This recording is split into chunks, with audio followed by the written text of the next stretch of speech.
ఇక్కడ మనకి దేవస్థానం దగ్గరలోనే నందనవనం గోశాల ఉన్నాయండి. అలాగే కరకట్ట కూడా ఉంది. ఒకసారి వాటిని చూసొద్దాం మనం. ఇదంతా కూడా చాలా బాగుంది. ఇక్కడ మనం ఒకసారి లోపలికి వెళ్ళి చూద్దాం ఈ నందనవనం ఎలా ఉంది అనేది. లోపలికి వెళ్దామండి ఒకసారి. అబ్బా చాలా బాగున్నాయి చెట్లు, ఫుల్గా చెట్లు ఉన్నాయి. అన్ని రకాల చెట్లు కనపడుతున్నాయి మనకి. నిజంగానే నందనవనం అని మంచి పేరు పెట్టారు దీనికి. చూడండి ఒకసారి. ఇది స్వామివారి నందనవనం. మనకి టెంపుల్ లోంచి అమ్మవారి గుడికి వచ్చిన తర్వాత మనకి లెఫ్ట్ లో ఒక మర్రి చెట్టు కనపడుతుంది. అక్కడ నుంచి మనం లోపలికి రావాలి. అంటే కిందకి దిగి లెఫ్ట్ కి వచ్చేస్తే మనకి నందనవనం అనేది కనపడుతుంది.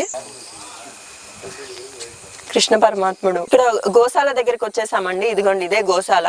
కానీ ఇక్కడ మనకి ఆవులు ఎక్కువ కనపడట్లేదు. అంటే మనం వచ్చిన టైం కావచ్చు. ఇవన్నీ కూడా అడవికి వెళ్ళిపోయాయి మేత కోసం.